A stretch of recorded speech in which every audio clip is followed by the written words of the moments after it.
Yes sir. Welcome my dear friends. మనం ఈరోజు ముఖ్యంగా టీజీ సెట్ కి సంబంధించిన యూజీసీ నెట్ కి సంబంధించిన అత్యంత ముఖ్యమైన ఇంపార్టెంట్ బిట్స్ ఫర్ పేపర్ 1. ముఖ్యంగా టీచింగ్ అండ్ రీసెర్చ్ అప్టిట్యూడ్ కి సంబంధించిన జనరల్ పేపర్ లో భాగంగా 9th యూనిట్ కి సంబంధించి ఎక్కడండి 9th యూనిట్ కి సంబంధించి ముఖ్యమైనటువంటి అంశాలు మనం నేర్చుకోబోతున్నాం. ఏంటంటే ప్రత్యేకించి మనకు టీచింగ్ అండ్ రీసెర్చ్ అప్టిట్యూడ్ లో ఇంటర్నల్ గా మనకు 9th యూనిట్ మొత్తం 10 యూనిట్స్ ఉంటాయి. అందులో 9th యూనిట్ కి సంబంధించిన ఈ రోజు అత్యంత ముఖ్యమైనటువంటి మనకు ఈ పీపుల్ డెవలప్మెంట్ అండ్ ఎన్విరాన్మెంట్ కి సంబంధించినటువంటి ఇంపార్టెంట్ బిట్స్ మనకు 20 చూడబోతున్నాం. దానికంటే ముందు మీరు ఇక్కడ అభ్యర్థులు గమనించాలి ఏంటంటే ప్రత్యేకించి ఈ 10 చాప్టర్స్ 10 యూనిట్స్ ఈ teaching and research aptitude general paper లో భాగంగా ఇది ఉంటాయి. ఇందులో మనం 9th చాప్టర్ అంటే ఎక్కడ ఉన్నాం, ఇక్కడ ఈ 9th చాప్టర్ కి సంబంధించి పీపుల్ డెవలప్మెంట్ అండ్ ఎన్విరాన్మెంట్ కి సంబంధించి మనం ఇంపార్టెంట్ క్వశ్చన్స్ మనం ఈ రోజు చూడబోతున్నాం. సో కాబట్టి my dear friends 10 units equal weightage questions వస్తే నెగటివ్ మార్కింగ్ లేదు. మీరు అతి త్వరలో రాయబోయేటువంటి పరీక్షకు సంబంధించి మనం ఈ రోజు నేర్చుకోబోతున్నాం. సో ఇందులో మనం 21 క్వశ్చన్ కు సంబంధించి అంటే రెండవ భాగంగా పీపుల్ డెవలప్మెంట్ అండ్ ఎన్విరాన్మెంట్ కి సంబంధించిన 21వ క్వశ్చన్ నుంచి మనం ఈ రోజు నేర్చుకోబోతున్నాం. ఇందులో మనం గమనిస్తే ఫస్ట్ క్వశ్చన్ చూడండి, 21st క్వశ్చన్ గ్లోబల్ వార్మింగ్ కి సంబంధించి. ఇందులో which of the following gases is the largest contributor for global warming అంటే భౌగోళిక విచలనానికి సంబంధించి గ్లోబల్ వార్మింగ్ కి సంబంధించి మనకు ఎక్కువగా కారణమయ్యే వాయువు ఏదని అడిగాడు. ఆక్సిజనా అంటే కాదు, మీథేనా అంటే కాదు, కార్బన్ డైఆక్సైడా ఎస్ ఇదే ఆన్సర్. నైట్రస్ ఆక్సైడ్ కూడా తోడ్పడుతుంది, కానీ నైట్రస్ ఆక్సైడ్ కంటే కూడా అత్యధికంగా మేజర్ ఇక్కడ అడిగిన ప్రశ్న ఏంటంటే లార్జెస్ట్ కాంట్రిబ్యూటర్ అడిగాడు. అంటే మనకు ఇచ్చిన వాటిలో CO2 ఫస్ట్, ఆ తర్వాత మనకు మీథేన్, ఆ తర్వాత నైట్రస్ ఆక్సైడ్.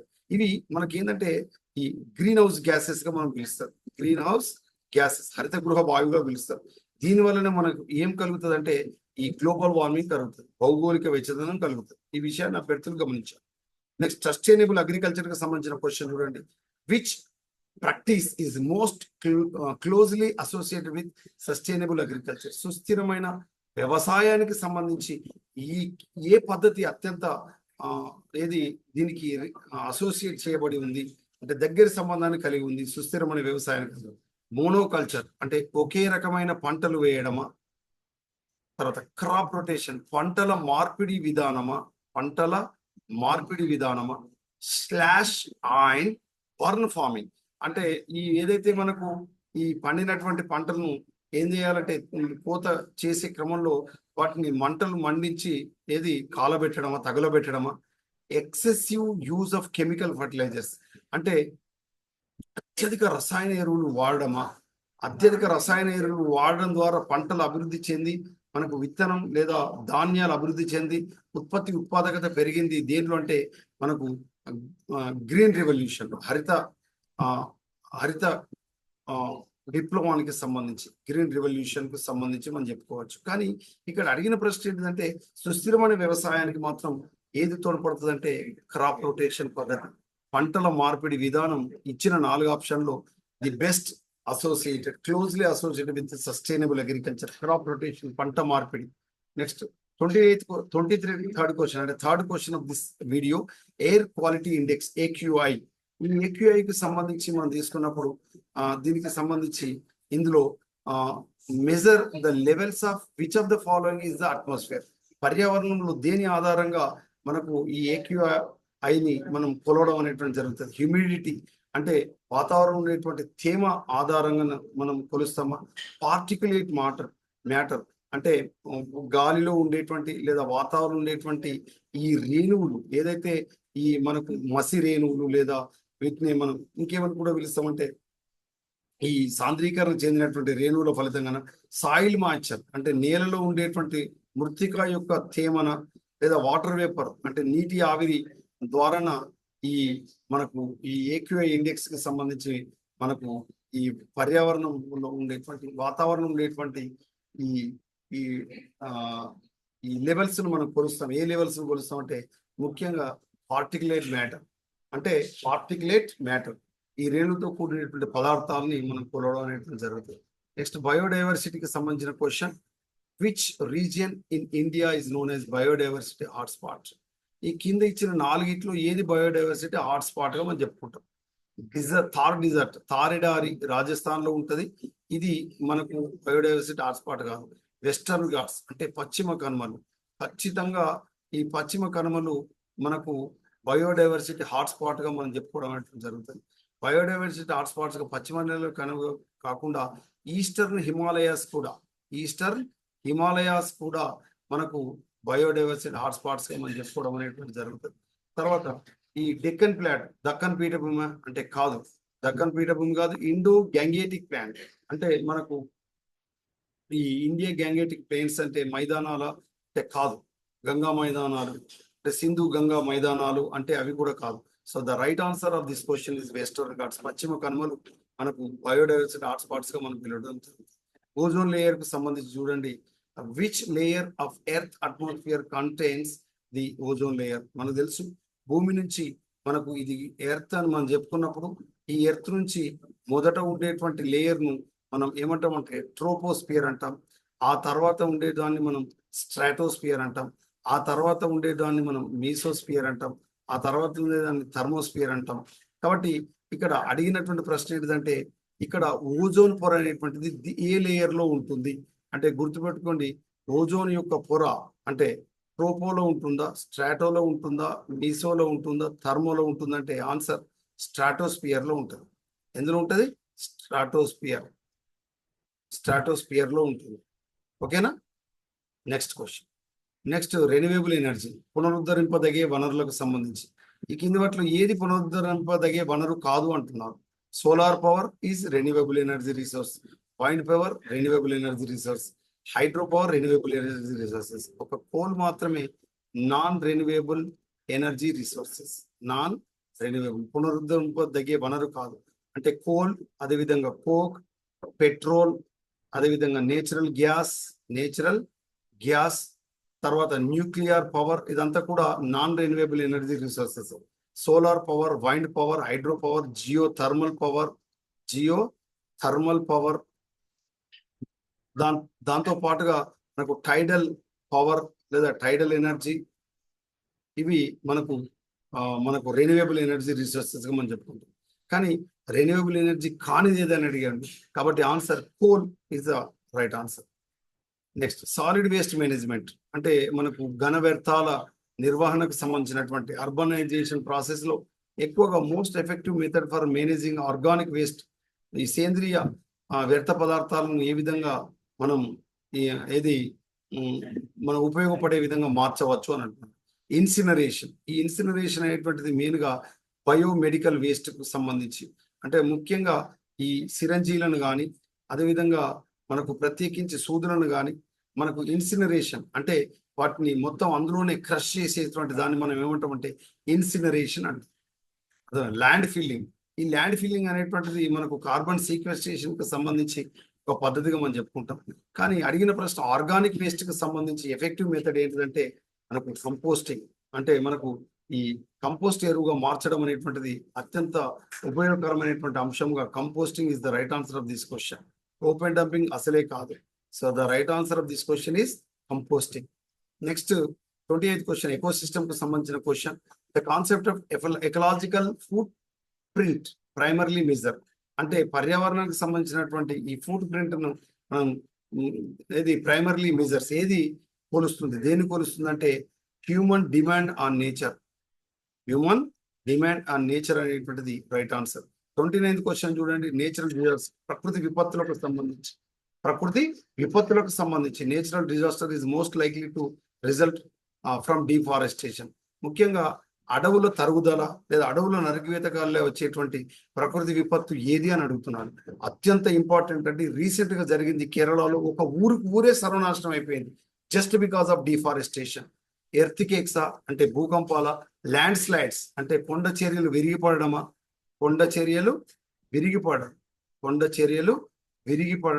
ముఖ్యంగా కేరళలో రీసెంట్ గా 2024లో జరిగినటువంటి ఇన్సిడెంట్, ఒక ఊరే మొత్తం స్మాష్ అయిపోయింది కొండ చర్యలు విరిగిపడడం ల్యాండ్ స్లైడింగ్ వల్ల.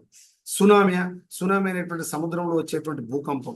ఇది ఒక ఆకాశీ అల లేదా సముద్ర అలను మనం సునామీ అంటాం, సముద్ర భూకంపం. వాల్కానిక్ ఎరప్షన్ అంటే అగ్నిపర్వతాలు బద్దలవడమా అంటే కాదు. So the right answer of this question is land sliding. ఓకేనా, డిఫారెస్టేషన్ వల్ల కలిగేటువంటిది land sliding. Next environmental policies, పర్యావరణ చట్టాలకు సంబంధించి విధానాలకు సంబంధించి ది ప్యారిస్ ప్యాక్ట్ లేదా Paris agreement adopted 2015 aims to 2015కు సంబంధించినటువంటి లక్ష్యం ప్యారిస్, ముఖ్యంగా ఫ్రాన్స్ లో జరిగినటువంటి ప్యారిస్ అగ్రిమెంట్ దేనికి సంబంధించింది అని అడిగాడు. ఆన్సర్ ఏంటిదంటే combats global warming by limiting temperature rise. ఇది దీనికి సంబంధించినటువంటి రైట్ ఆప్షన్. నెక్స్ట్ 31 చూడండి, ఎన్విరాన్మెంటల్ డిగ్రేడేషన్, పర్యావరణం మనం నాశనం కావడం వల్ల కలిగేటువంటి విపత్తులు సంబంధించి. What is the primary cause of soil erosion in deforested areas? మనకు నేల సారవంతం కోల్పోవడం, నేల కోరివేత జరగడం, ఇది మనకు సంబంధించి డిఫారెస్టెడ్ ఏరియాస్ కి సంబంధించి ప్రధానమైనటువంటి కారణం ఈ కింది వాటిలో ఏది అని అడుగుతున్నాడు. Increased rainfall, reduced vegetation cover, industrial pollution, agriculture activities అంటే ఆన్సర్ రెడ్యూస్డ్ వెజిటేషన్ కవర్. ఆ ప్రాంతంలో మొక్కలు లేదా గడ్డి కానీ మొక్కలు కానీ చెట్లు కానీ ఆ ప్రాంతంలో లేకపోవడం వల్ల, డిఫారెస్టెడ్ ఏరియాస్ లో లేకపోవడం వల్ల మనకు నేల కోరివేత, నేల ఏది పూర్తిగా సారవంతం కోల్పోవడం అనేటువంటిది జరుగుతుంది. ఏది soil erosion. Next pollution control, ఏదైతే పర్యావరణానికి సంబంధించినటువంటి కాలుష్యాన్ని నిరోధించడానికి ముఖ్యంగా తోడ్పడేటువంటి primary purpose of the clean air act అంటే పరిశుద్ధమైన గాలి చట్టానికి సంబంధించి కింది వాటిలో ఏది ఆన్సర్ అంటే control air pollution. The right answer is control air pollution. Regulate water quality కాదు, ప్రొటెక్ట్ ఎండేంజర్డ్ స్పీసీస్ కాదు, మేనేజ్ వేస్ట్ డిస్పోజల్ కాదు, control air pollution. Next 33 question, population dynamics. ఈ పాపులేషన్ డైనమిక్స్ సంబంధించి మనం తీసుకున్నప్పుడు ఇందులో which of the following is a characteristic of demographic transition model? ఈ model third stage అని అడుగుతున్నాను. అంటే డెమోగ్రాఫిక్ ట్రాన్స్మిషన్ మోడల్ అనేటువంటిది దాని యొక్క థర్డ్ స్టేజ్ ఏది అని అడుగుతున్నాడు. దానికి సంబంధించిన ఆన్సర్ ఏంటిదంటే డిక్లైనింగ్ బర్త్ రేట్స్ అండ్ లో డెత్ రేట్స్. అంటే పుట్టుక రేటు తగ్గిపోవడం, దాంతోపాటు లో డెత్ రేట్స్ అంటే చనిపోయేటువంటిది కూడా లో డెత్ రేటే జరుగుతుంది. అంటే పుట్టుక తగ్గిపోతుంది, చావడం కూడా తగ్గిపోతుంది. దాన్ని డెమోగ్రాఫిక్ ట్రాన్సిషన్ మోడల్ యొక్క థర్డ్ స్టేజ్ గా మనం చెప్పడం అనేటువంటి జరుగుతుంది. నెక్స్ట్ 34కు సంబంధించిన క్వశ్చన్, వాటర్ రిసోర్స్, నీటి వనరులకు సంబంధించి which of the following major cause of fresh water scarcity? మంచినీటి కొరతకు కారణం ఏంటిదని అడుగుతున్నాను. మంచినీటి కొరతకు గల కారణం ఏంటిదంటే over exploitation of ground water అంటే విపరీతంగా నీటిని, భూమిలో ఉండేటువంటి నీటి మట్టాన్ని వాడడం, అంటే భూగర్భ జలాన్ని ఎక్కువ మొత్తంలో వాడడం అనేటువంటిది మనకు ఫ్రెష్ వాటర్ స్కార్సిటీగా మనం చెప్పుకోవడం అనేటువంటి జరుగుతుంది. నెక్స్ట్ గ్లోబల్ ఎన్విరాన్మెంటల్ కన్వెన్షన్స్ అంటే ప్రపంచ పర్యావరణానికి సంబంధించినటువంటి కన్వెన్షన్స్ కి సంబంధించి మనం తీసుకున్నప్పుడు ద మాంట్రియాల్, ముఖ్యంగా కెనడా దేశంలోని, ఏ దేశం అండి ఇది? కెనడా. మనకు కెనడాను మనం ఏమంటాం అంటే నార్త్ పోల్ అని కూడా పిలుస్తాం. కెనడాను భూమి యొక్క ఏ ధ్రువంగా పిలుస్తారు? ఉత్తర ధ్రువంగా పిలుస్తారు. భూమి యొక్క ఉత్తర ధ్రువంగా పిలవడం అనేటువంటి జరుగుతుంది. ఏది? కెనడాను నార్త్ పోల్ గా పిలుస్తారు. ఇక్కడ చలికాలంలో -30 degrees ఉంటుంది, గుర్తుపెట్టుకోండి. అంటే నీటిని పైకి ఎగరవేస్తే మంచు గడ్డగా మారిపోతుంది అంతే. కెనడా దేశంలోని మాంట్రియాల్లో ఒక ప్రోటోకాల్ దేనికి సంబంధించింది అంటున్నాడు. అంతర్జాతీయ ఇంటర్నేషనల్ ట్రీటీ ఎయిమ్డ్. ఇది దేనికి సంబంధించిందంటే గుర్తుపెట్టుకోండి, మాంట్రియాల్ ప్రోటోకాల్ అనేటువంటిది ప్రత్యేకించి facing out the production of substance that deplete ozone layer. అంటే ముఖ్యంగా కెనడాలో జరిగినటువంటి మాంట్రియాల్ ప్రోటోకాల్ ఓజోన్ డిప్లీషన్ కు సంబంధించి, ఓజోన్ తరుగుదలకు సంబంధించింది. ఓజోన్ పొర తగ్గిపోవడానికి, ఓజోన్ పొర క్షీణతకు సంబంధించి దానిపైన ఏర్పాటు చేయబడ్డటువంటి ప్రోటోకాల్ ఏంటిదంటే మాంట్రియాల్ ప్రోటోకాల్. ఇది కెనడా దేశంలో జరిగింది. నెక్స్ట్ 36 క్వశ్చన్, సస్టైనబుల్ డెవలప్మెంట్ కి సంబంధించి which of the following principles is central to sustainable development? మరి సస్టైనబుల్ డెవలప్మెంట్ కి సంబంధించినటువంటి అత్యంత ముఖ్యమైనటువంటి సూత్రం ఏది అని అడిగాడు. దానికి సంబంధించినటువంటి ఆన్సర్ ఏంటంటే ఇంటి ఇంటర్ జనరేషనల్ ఈక్వాలిటీ. ఆన్సర్ ఏంటిది? ఇంటర్ జనరేషనల్ ఈక్వాలిటీ అనేటువంటిది ఇది సెంట్రల్ టు సస్టైనబుల్ డెవలప్మెంట్. అంటే ఇచ్చినటువంటి సూత్రాల్లో ఇది మనకు మధ్య స్థానంలో, సెంట్రల్ స్థానంలో, ప్రధానమైన స్థానంలో ఉంటుంది inter generational equality. Next 37 question చూడండి. బయోడైవర్సిటీ లాస్, జీవ వైవిధ్య నష్టానికి సంబంధించినటువంటి క్వశ్చన్ ఇది. The major threat to biodiversity, జీవ వైవిధ్య నష్టానికి ప్రధానమైనటువంటి కారణం ఏంటిది, థ్రెట్ ఏంటిది అంటే అవరోధం ఏంటిది అని అడుగుతున్నాడు. అంటే ఆన్సర్ హ్యాబిటాట్ డిస్ట్రక్షన్స్, అంటే వాటి యొక్క ఆవాసాలను ధ్వంసం చేయడం, వాటి యొక్క ఆవాసాలను ధ్వంసం చేయడం. ఈ మధ్య కాలంలో కోతులు ఊళ్ళలో ఎగబడుతున్నాయి. చిరుత పులులు హైదరాబాద్లోని ఒక ఇళ్లలో ఉండేటువంటి బాత్రూంలో చొరబడుతున్నాయి. దానికి గల కారణం హ్యాబిటాట్ డిస్ట్రక్షన్. సమ్మర్లో వివిధ జీవరాశులు జనావాసాల్లోకి రావడం just because of habitat destruction, ఆవాసాలు ధ్వంసం కావడం అనేటువంటిది ఈ మేజర్ థ్రెట్ టు ది బయోడైవర్సిటీకి మనం చెప్పుకోవడం అనేటువంటి జరుగుతుంది. Next renewable versus non renewable resources కి సంబంధించిన question.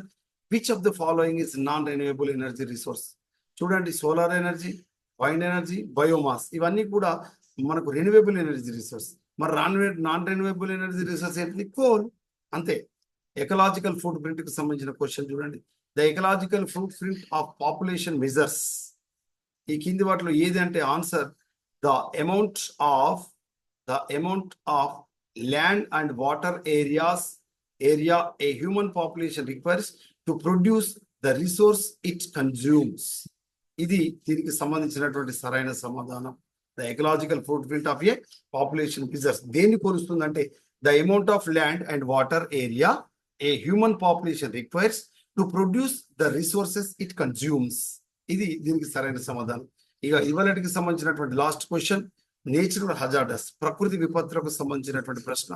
Which of the following is the natural hazards that is primarily human induced? మానవ ప్రేరిత అనేది ప్రకృతి విపత్తి కింది వాటిలో ఏదని అడిగాడు. ఎర్త్ కేక్స్ అంటే భూకంపాలు రావడమా, సునామీ అంటే సముద్ర భూకంపం రావడమా, landslide due to deforestation అంటే కొండ చర్యలు విరిగిపోవడం, అడవులను నరికివేయడం వలన, అదేవిధంగా వాల్కానిక్ ఎరప్షన్స్ అంటే మనకు అగ్నిపర్వతాలు బద్దలుకోవడమా అంటే ఆన్సర్ మానవుని యొక్క చర్యల వల్ల కలిగేటువంటి ఉత్పాతం లేదా ప్రకృతి విపత్తి ఏంటంటే ల్యాండ్ స్లైడింగ్, కొండ చర్యలు విరిగిపోవడం, ముఖ్యంగా అడవులు నరికివేయడం వల్ల. సో ఇది ఈ రోజుకు సంబంధించినటువంటి ముఖ్యమైనటువంటి most expected bits for your Telangana state level eligibility test for paper 1 teaching and research aptitude కి సంబంధించినటువంటి క్వశ్చన్లో భాగంగా ఈ పీపుల్ డెవలప్మెంట్ అండ్ ఎన్విరాన్మెంట్ కి సంబంధించినటువంటి ముఖ్యమైనటువంటి ప్రశ్నలు ఈ రోజు మనం విశ్లేషణ చేసుకున్నాం. My dear friends, be confident, థరోగా మీరు వినండి, ఎగ్జామ్ లో ఆలోచించి ఆన్సర్ పెట్టండి, క్వశ్చన్ బాగా చదవండి. చెందినది అడుగుతున్నాడా, చెందనేది అడుగుతున్నాడా, కానిది అడుగుతున్నాడా, మనకు దానికి రిలేటెడ్ అడుగుతున్నాడా, 4 ఆప్షన్స్ చదివిన తర్వాత ఆన్సర్ చేయడం మర్చిపోకండి. ఆప్షన్స్ ని మీరు చదివి ఆన్సర్ చేయండి. పడాల తిరుపతి అనే నేను SRR college, arts and science college autonomous Karimnagar తరపున మిమ్మల్ని ప్రోత్సహించడానికి ఈ వీడియో చేస్తున్నాను. I wish you all success.